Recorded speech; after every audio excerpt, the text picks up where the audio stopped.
मनुष्य का जीवन केवल उसके कर्मों पर चलता है, जैसा कर्म होता है वैसा उसका जीवन होता है। इस संसार में देखने के लिए बहुत सारे खूबसूरत स्थान हैं, पर सबसे खूबसूरत जगह है बंद आंखों से अपने भीतर देखना। सफलता खुशी की चाबी नहीं है, खुशी सफलता की चाबी है।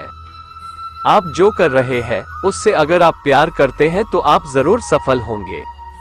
बीता हुआ कल जीवन को समझने का एक अच्छा मौका है और आने वाला कल जीवन को जीने का एक दूसरा मौका। अनुमान मन की कल्पना है और अनुभव जिंदगी का सबक है। सच्ची खुशी तभी होती है जब आपकी सोच, कथन और कर्म में समानता हो। जैसे तेल समाप्त हो जाने पर दीपक बुझ जाता है, उसी प्रकार कर्म के क्षीण हो जाने पर भाग्य भी नष्ट हो जाता है। जब मेहनत करने के बाद भी सपने पूरे नहीं होते तो रास्ता बदलिए, सिद्धांत नहीं, क्योंकि पेड़ भी हमेशा पत्ते बदलता है, जड़ नहीं। मौन सबसे अच्छा उत्तर है किसी ऐसे व्यक्ति के लिए जो आपके शब्दों को महत्व नहीं देता।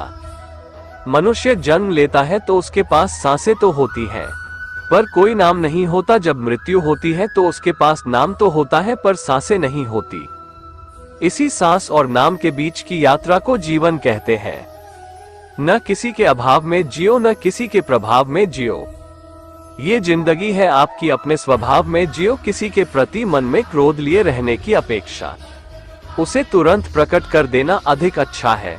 जैसे क्षण भर में जल जाना देर तक सुलगने से अधिक अच्छा है।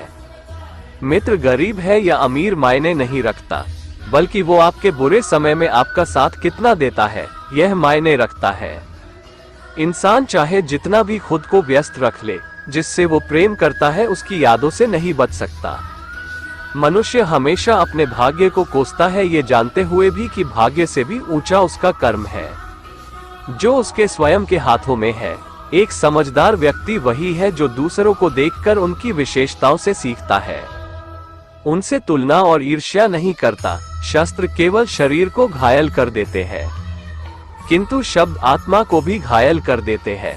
दुनिया में केवल माता और पिता ही ऐसे इंसान हैं जो चाहते हैं कि हमारे बच्चे हमसे भी ज्यादा कामयाब हो।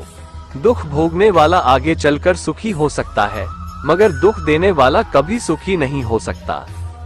समय मनुष्य के बनाए मार्ग पर नहीं चलता, मनुष्य को समय के दिखाए मार्ग पर चलना होता है। इसी को नियति कहते हैं। जीवन कठिन तब लगता है जब हम स्वयं में बदलाव करने के बजाय परिस्थितियों को बदलने का प्रयास करते हैं। जो शांति मन से आती है वही असली शांति होती है। जीवन का मकसद सिर्फ जीना नहीं होता, बल्कि अपने और दूसरों के लिए भागीदारी करना होता है। जब तुम अपने अंदर की दिव्यता को समझोगे तब तुम ब्रह्मा का रूप देख पाओगे। भगवान के भक्त सिर्फ मंदिरों में नहीं बल्कि हर जगह मिलते हैं। प्रेम करो, क्योंकि प्रेम ही जीवन की एकमात्र शक्ति है। धर्म का अर्थ है सत्य और न्याय की पालना करना और अपने कर्मों के द्वारा अच्छाई फैलाना। अपने मन को वश में करो, तब सभी विकारों से मुक्ति मिलेगी। जीवन की राह पर चलते रहो, क्योंकि श्री कृष्ण हमेशा तुम्हारे साथ हैं। प्रेम से जीने की कला को श्री कृष्ण ने हमें सिखाया है। भगवान कृष्ण की कृपा से जीवन में आनंद और समृद्धि का आभास होता है। जब आप ईश्वर में विश्वास करते हैं तो उन्हीं की कृपा से सब संभव होता है। जीवन की मुश्किलें सिर्फ एक परीक्षा है और श्री कृष्ण हमेशा साथ होते हैं उन्हें पार करने के लिए।